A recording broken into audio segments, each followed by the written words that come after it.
Hello दोस्तों, मैं अमित कुमार आज फिर आया हूँ कंपटीशन के किसी भी एग्जाम में पूछे जाने वाले 20 मोस्ट इंपॉर्टेंट क्वेश्चन के साथ। ये 20 मोस्ट इंपॉर्टेंट क्वेश्चन कौन कौन से हैं ये सब आप सबको बताऊंगा। लेकिन उससे पहले अगर आपने मेरे वीडियो को लाइक नहीं किया है तो लाइक करें, शेयर करें, कमेंट करें एंड चैनल को सब्सक्राइब करना ना भूलें और बेल आइकन को जरूर दबाएं जिससे कि आप हमारे वीडियो को सबसे पहले देख सकें। तो चलो वीडियो शुरू करते हैं। जैसा कि पहले ही हम जान चुके हैं, टॉपिक का नाम है कंपटीशन के किसी भी एग्जाम में पूछे जाने वाले 20 मोस्ट इंपॉर्टेंट क्वेश्चन शुरू करने से पहले हमको आपको बता दें, ये जो क्वेश्चन है ये हमारे कंपटीशन के किसी भी एग्जाम में तो पूछे जाते हैं। और बीटेक का जो एग्ज़ाम एंट्रेंस एग्ज़ाम होता है, इसमें आपको 100% देखने को मिलेंगे दोस्तों। 100% आपको देखने को मिलेंगे। ये सारे क्वेश्चन जो हैं बीटेक के एंट्रेंस एग्ज़ाम में, जो सामान्य ज्ञान से 20 क्वेश्चन लेके आया हूँ, ये सब क्वेश्चन आपको बीटेक के एंट्रेंस एग्ज़ाम में सामान्य ज्ञान से क्वेश्चन जो लेके आया हूँ बहुत ही इंपॉर्टेंट क्वेश्चन है। तो आप कापी कलम लेकर बैठ जाइए दोस्तों और हर एक क्वेश्चन को उतार लीजिए, जिससे कि आने वाला बीटेक का एंट्रेंस एग्ज़ाम में आपको बहुत ही सहायता मिलने वाली है दोस्तों। ये जो क्वेश्चन है बहुत इंपॉर्टेंट क्वेश्चन है दोस्तों। तो आप काफ़ी कलम लेकर बैठ जाइए और सभी क्वेश्चनों को एक एक करके लिख लीजिएगा और इसको अच्छे तरीके से याद भी कर लीजिएगा, जिससे कि आपको बहुत सहायता मिलेगा। ठीक है दोस्तों, तो चलो हम क्वेश्चन शुरू करते हैं। फर्स्ट क्वेश्चन हमारा दिया है, पानीपत का प्रथम युद्ध कब हुआ था? पानीपत का प्रथम युद्ध कब हुआ था? बहुत ही मस्त क्वेश्चन है भाई। पानीपत का प्रथम युद्ध कब हुआ था? इसमें हमारा जो पानीपत का युद्ध हुआ था उसमें 3 युद्ध हुआ था। पानीपत का प्रथम युद्ध, पानीपत का द्वितीय युद्ध, पानीपत का तृतीय युद्ध। अब बात किया जाए पानीपत का प्रथम युद्ध कब हुआ था और किसके बीच हुआ था। पानीपत का जो प्रथम युद्ध हुआ था 1526 ईस्वी में बाबर और इब्राहिम लोदी के बीच हुआ था। और इसमें जो था बाबर ने इब्राहिम लोदी को पराजित कर दिल्ली सल्तनत का अंत कर दिया था। तो पानीपत का जो प्रथम युद्ध हुआ था 1526 ईस्वी में हुआ था। इसमें इब्राहिम लोदी और बाबर के बीच हुआ था। इब्राहिम और बाबर के बीच जब हुआ था तो बाबर का जीत हुआ था और इब्राहिम लोदी तो पराजित हो गया था, इसमें मार दिया गया। और एक क्वेश्चन इसी टाइप का पूछ सकता है कि जो ये लोदी वंश का अंतिम शासक कौन था? लोदी वंश का अंतिम शासक कौन था? तो भैया इब्राहिम लोदी था। लोदी वंश का जो अंतिम शासक था वह इब्राहिम लोदी था, जिसको बाबर ने मारकर दिल्ली सल्तनत का अंत कर दिया था। और एक क्वेश्चन ये भी पूछ सकता है कि लोदी वंश का जो मतलब स्थापना करने वाला कौन था? लोदी वंश की स्थापना करने वाला कौन था? तो भैया बहलोल लोदी था। लोदी वंश की स्थापना करने वाला कौन था? बहलोल लोदी। और लोदी वंश का अंत किसके द्वारा किया गया? तो इब्राहिम लोदी जब बाबर ने इब्राहिम लोदी को मार दिया तो यहीं पर लोदी वंश की अंत हो गया। तो ठीक है दोस्तों, तो पानीपत का प्रथम युद्ध कब हुआ था? तो पानीपत का प्रथम युद्ध 1526 ईस्वी में हुआ था। किसके बीच हुआ था? इब्राहिम लोदी और बाबर के बीच हुआ था। तो पानीपत का प्रथम युद्ध कब हुआ था? 1526 ईस्वी में। किसके बीच हुआ था? तो क्वेश्चन कभी कभी पूछ लेता है कि पानीपत का जो प्रथम युद्ध 1526 ईस्वी में हुआ था वह किन किन शासकों के बीच हुआ था? तो बाबर और इब्राहिम लोदी। जब आपको पता होगा तो आप तुरंत ही मतलब इसका टिक तो लगा ही सकते हैं। तो भैया अगर नहीं मालूम है तो हम आपको बता दे रहे हैं, यह बाबर और इब्राहिम लोदी के बीच हुआ था। और इसमें किसकी जीत हुई थी, किसकी हार हुई थी? तो इसमें बाबर का जो हुआ था जीत हुआ था और इब्राहिम लोदी तो मर गया था, क्योंकि इब्राहिम लोदी को मारकर ये दिल्ली सल्तनत का अंत ही यहीं पर कर दिए थे। ठीक है दोस्तों, तो इसमें तो हमारा 4-5 क्वेश्चन मिल जाता है। तो एक तो फर्स्ट क्वेश्चन यह है, तो पानीपत का प्रथम युद्ध कब हुआ था? तो पानीपत का प्रथम युद्ध तो 1526 में हुआ था। और इस टाइप से एक पूछ सकता है कि पानीपत का प्रथम युद्ध जो हुआ था किसके बीच हुआ था? तो बाबर और इब्राहिम लोदी के बीच हुआ था। और ये भी पूछ सकता है कि तो लोदी वंश का जो अंतिम शासक था वो कौन था? तो हम कह इब्राहिम लोदी था। और एक क्वेश्चन इस टाइप से पूछ सकता है कि इब्राहिम जो मतलब लोदी वंश की स्थापना करने वाला कौन था? लोदी वंश जो था उसका संस्थापना करने वाला कौन था? तो भैया बहलोल लोदी था। बहलोल लोदी ने इसकी संस्थापना किया था और इब्राहिम लोदी इसका अंत हो गया। तो बाबर ने जब इब्राहिम लोदी को मार दिया तो यहीं पर लोदी मतलब खत्म हो गया इसका वंश। ठीक है दोस्तों ना, तो अब बात किया जाए पानीपत का मतलब द्वितीय युद्ध, तृतीय 3 युद्ध हुआ था ना पानीपत का। तो प्रथम युद्ध तो 1526 में हुआ था और यह किसके बीच हुआ था? तो बाबर इब्राहिम लोदी के बीच हुआ था। और नंबर सेकंड की बात, पानीपत का दूसरी युद्ध, ये भी कभी कभी क्वेश्चन में बहुत ही ज़्यादा पूछता है। पानीपत का प्रथम, दूसरा और तीसरा युद्ध कब हुआ था और किसके बीच हुआ था? बहुत ही ज़्यादा क्वेश्चन पूछने वाले क्वेश्चन है भैया। ये मतलब कंपटीशन का कोई भी एग्जाम हो, ये क्वेश्चन आपको देखने को मिलेंगे। और बीटेक के जो एंट्रेंस एग्जाम होता है उसमें तो भैया 100% देखने को मिलेंगे ये, क्योंकि ये क्वेश्चन ही ऐसे हैं जो बार बार हमेशा क्वेश्चनों में पूछे जाते हैं। तो चलो ठीक है दोस्तों, तो हमारा इसका आंसर जो है पानीपत का प्रथम युद्ध जो हुआ था 1526 ईस्वी में हुआ था। तो ऑप्शन फर्स्ट जो हमारा दिया है 1526, यही ऑप्शन हमारा सही है। अब ये भी बता दें हम आपको, दूसरा युद्ध कब हुआ था और तीसरा युद्ध कब हुआ था। तो भैया जो दूसरा युद्ध हुआ था, पानीपत का दूसरा युद्ध जो हुआ था वह हुआ था 1556 ईस्वी में हुआ था। पानीपत का दूसरा युद्ध कब हुआ था? 1556 ईस्वी में। और पानीपत का तीसरा युद्ध जो हुआ था 1761 ईस्वी में हुआ था। ठीक है दोस्तों, तो डेट आप याद रखिएगा। मतलब किसी भी टाइप का इस प्रकार का कोई भी क्वेश्चन आए तो आपको जब पता होगा तो आप आसानी से लगा सकते हैं। तो चलो नेक्स्ट क्वेश्चन की बात किया जाए। ये क्वेश्चन तो समझ में आ गया होगा कि पानीपत का प्रथम युद्ध कब हुआ था? 1526 और किसके बीच हुआ था? बाबर और इब्राहिम लोदी के बीच हुआ था। और कौन जीता था? बाबर जीता था और इब्राहिम लोदी मारा गया था। नेक्स्ट क्वेश्चन की बात किया जाए। दक्षिण अफ्रीका से लौटने पर गांधी जी ने प्रथम सत्याग्रह डॉट में शुरू किया। मतलब क्वेश्चन कह रहा है कि दक्षिण अफ्रीका से लौटने पर गांधी जी ने प्रथम सत्याग्रह डॉट में शुरू किया। तो ऑप्शन सी जो हमारा दिया है चंपारण, यही ऑप्शन हमारा सही है। मतलब जब गांधी जी ने दक्षिणी अफ्रीका से लौटे थे तो उन्होंने प्रथम सत्याग्रह आंदोलन जो शुरू किया था वह चंपारण से शुरू किया था। चंपारण एक ऐसा देश है, मतलब वहाँ से उन्होंने शुरू किया। जब वो दक्षिण अफ्रीका से लौट रहे थे गांधी जी तो प्रथम सत्याग्रह आंदोलन जो शुरू किया था वह सबसे पहले हमारा चंपारण से शुरू किया गया था। तो ऑप्शन सी जो हमारा दिया चंपारण, यही ऑप्शन हमारा सही है। नेक्स्ट क्वेश्चन की बात की जाए। महाराष्ट्र में जो एलोरा की गुफा है उसका निर्माण किसके शासनकाल में हुआ था? क्वेश्चन कह रहा है कि महाराष्ट्र में जो एलोरा की गुफा है उसका निर्माण किसके शासनकाल में हुआ था? तो नंबर फर्स्ट ऑप्शन जो दिया है राजकूट, यही ऑप्शन हमारा सही है। राष्ट्रकूटों ने करवाया था। जो महाराष्ट्र में एलोरा की गुफा है उसका निर्माण राष्ट्रकूटों के शासनकाल में हुआ था। तो ऑप्शन फर्स्ट जो हमारा दिया है राष्ट्रकूट, यही ऑप्शन हमारा सही है। मतलब महाराष्ट्र में जो एलोरा की गुफा तो आ जाए तुरंत हमको ध्यान में आ जाना चाहिए कि राष्ट्रकूटों के शासनकाल में हुआ था। ठीक है दोस्तों, तो महाराष्ट्र में जो एलोरा की गुफा है उसका निर्माण किसके शासनकाल में हुआ था? तो राष्ट्रकूटों ने करवाया, मतलब राष्ट्रकूटों के शासनकाल में ही हुआ था। अब नेक्स्ट क्वेश्चन की बात किया जाए। सिख गुरु अर्जुन देव, जो सिखों के गुरु कौन थे? सिखों के गुरु हमारे जो भैया थे ना वो अर्जुन देव थे, गुरु अर्जुन देव। मतलब क्वेश्चन कह रहा है कि सिख गुरु अर्जुन देव का वध किसके शासन काल में हुआ था? जो सिखों के गुरु थे गुरु अर्जुन देव, कह रहा है कि वह किसके शासन काल में हुआ था? तो ऑप्शन डी जो हमारा दिया है जहांगीर, ये इन्हीं के शासन काल में हुआ था। मतलब सिख के गुरु अर्जुन देव का जो वध हुआ था वह जहांगीर के शासन काल में हुआ था। तो ऑप्शन डी जो हमारा दिया है जहांगीर, यही ऑप्शन हमारा सही है। चलो नेक्स्ट क्वेश्चन की बात की जाए। मुगल शासन में मनसबदारी प्रणाली का प्रवर्तन, मनसबदारी प्रणाली तो भैया अकबर ने करवाया था ना। तो इसमें तो तुरंत ही आप देख के बता सकते हैं कि मतलब मनसबदारी प्रणाली आ जाए तो अकबर तुरंत। ऑप्शन जो हमारा ऑप्शन कोई भी दिया हो तो अकबर नाम दिया है तो तुरंत सही कर सकते हैं।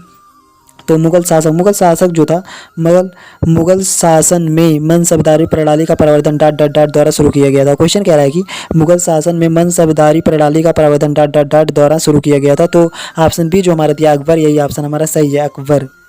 मुगल शासन में मनसबदारी प्रणाली का प्रवर्तन अकबर द्वारा किया गया था। तो ऑप्शन बी जो हमारा दिया है वही ऑप्शन हमारा सही है, अकबर। नेक्स्ट क्वेश्चन की बात किया जाए। जब भारत स्वतंत्र हुआ था उस समय इंग्लैंड का प्रधानमंत्री कौन था? जब भारत स्वतंत्र हुआ था उस समय इंग्लैंड का प्रधानमंत्री कौन था? तो भैया क्लीमेंट इटली, जो ऑप्शन सी हमारा दिया है क्लीमेंट इटली, यही ऑप्शन हमारा सही है, क्लीमेंट इटली ने। जब भारत स्वतंत्र हुआ था उस समय इंग्लैंड का जो प्रधानमंत्री था वह क्लीमेंट इटली था। तो ऑप्शन सी जो हमारा दिया है क्लीमेंट इटली, यही ऑप्शन हमारा सही है। ये सब क्वेश्चन जो आपको बता रहा हूँ बहुत ही बार भाई साहब पूछा गया है। इसको आप पेन पेंसिल लेकर तुरंत आप इसको लिख लीजिएगा और अच्छी तरीके से याद कर लीजिए, जिससे किसी एग्जाम में पूछा जाए या ना पूछा जाए लेकिन आपको बीटेक के एंट्रेंस एग्जाम में ज़रूर ये क्वेश्चन आपको देखने को मिलेंगे ही मिलेंगे। दोस्तों नेक्स्ट क्वेश्चन की बात किया जाए।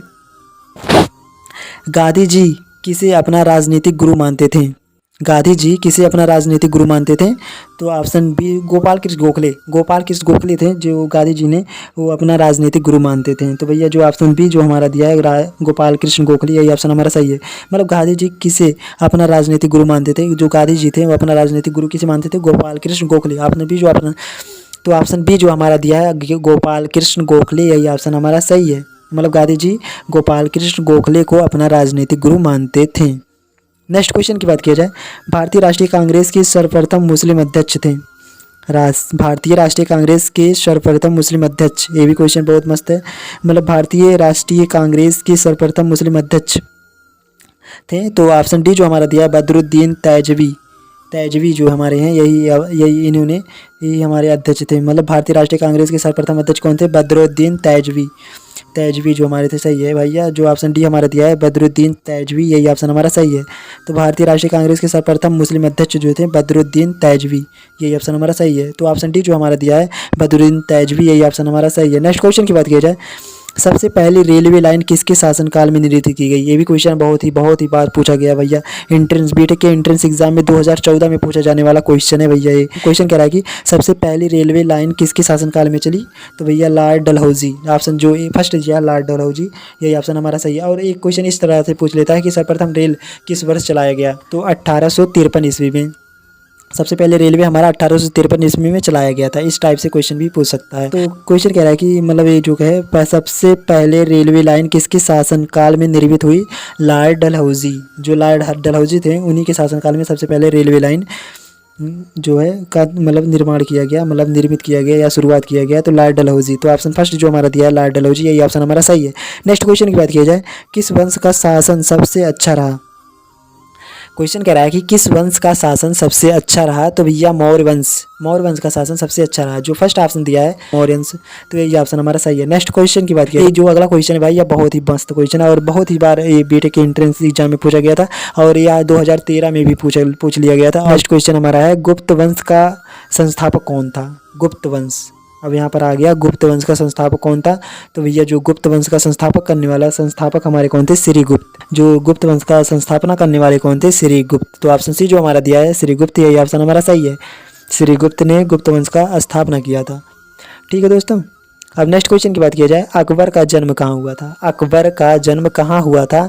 तो अकबर का जो जन्म हुआ था वह अमरकोट में हुआ था। ठीक है दोस्तों, अमरकोट में हुआ था। अकबर का जो जन्म हुआ था वह अमरकोट में हुआ था। तो अकबर का जन्म कहाँ हुआ था? अमरकोट में। तो ऑप्शन फर्स्ट जो हमारा दिया है ए, ऑप्शन ए जो हमारा दिया है अमरकोट, यही ऑप्शन हमारा सही है। नेक्स्ट क्वेश्चन की बात किया जाए, सिंचाई कर किसने लगाया? सिंचाई पर कर लगाने वाला कौन था? क्वेश्चन कह रहा है कि सिंचाई कर किसने लगाया? सिंचाई पर कर लगाने वाला, ये इस टाइप से पूछ सकता है कि सिंचाई पर कर लगाने वाला कौन सा आ सकता? तो सिंचाई पर कल किसने लगाया?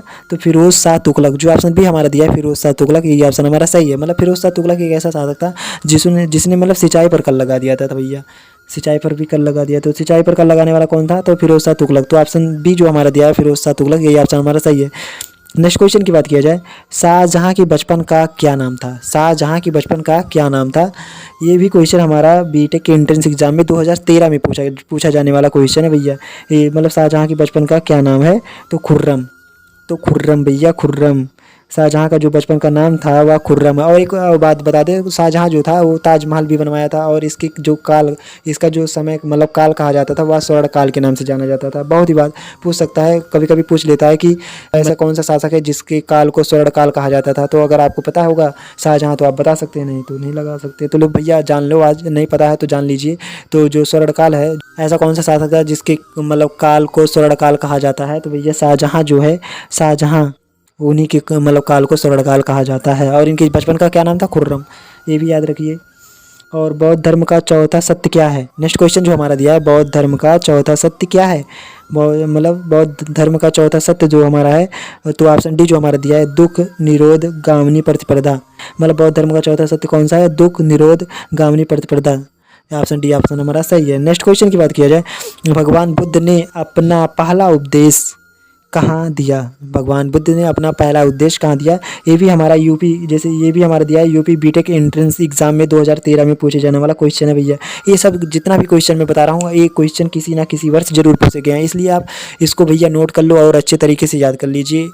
ज़्यादा क्वेश्चन तो मैं बताऊंगा नहीं, बस ओनली 20 ही क्वेश्चन बताऊंगा। आप पूछोगे क्यों बताओगे? क्योंकि भैया 20 क्वेश्चन अगर एक दिन में 20 क्वेश्चन याद करते हो तो आप डेली का बहुत क्वेश्चन आप ऐसे तैयार कर सकते हैं। अगर एक ही दिन में मैं अगर 50-100 क्वेश्चन बना दूँ तो आपका मन भी नहीं लगेगा पढ़ने में, तो आप मतलब 1-2 मिनट देखेंगे वीडियो फिर तुरंत स्किप कर देंगे। इसलिए मैं सोचता हूँ भैया 20 क्वेश्चन बनाऊँ जिससे आपको अच्छे तरीके से याद भी हो जाए और अच्छे तरीके से आप उसको समझ भी सकें। ठीक है दोस्तों, तो ये ज़्यादा क्वेश्चन नहीं है, बस ओनली 20 ही क्वेश्चन है। इसको आप अच्छे तरीके से याद कर लीजिएगा और याद ही कर लीजिए और नोट भी कर लीजिएगा। ठीक है दोस्तों, तो चलो क्वेश्चन की बात करते हैं। तो भैया जो क्वेश्चन हमारा दिया है, भगवान बुद्ध ने अपना पहला उपदेश कहाँ दिया? तो भगवान बुद्ध ने अपना पहला उपदेश कहाँ दिया था? वह भैया सारनाथ। फर्स्ट ऑप्शन जो दिया हमारा सारनाथ। भगवान बुद्ध जो थे वह अपना पहला उपदेश कहाँ दिया थे? सारनाथ में। ठीक है दोस्तों, सारनाथ में भगवान बुद्ध ने अपना पहला उपदेश दिया था। नेक्स्ट क्वेश्चन की बात किया जाए, जैन धर्म में कुल कितने तीर्थक थे? वाह, बहुत ही मस्त क्वेश्चन है। और कभी कभी इस तरह से पूछ लेता है कि जैन धर्म के 24वें तीर्थक कौन थे? तो भैया जब आप पता होगा तो बता सकते हैं, महावीर स्वामी थे। तो और कितने 24 मतलब 24 ही तीर्थक थे। जो जैन धर्म में कुल तीर्थकों की संख्या कितनी थी 24, और सबसे मतलब 24वां तीर्थक कौन था, महावीर स्वामी। तो ऑप्शन जो बी दिया हमारा 24 है, ये ऑप्शन हमारा सही है।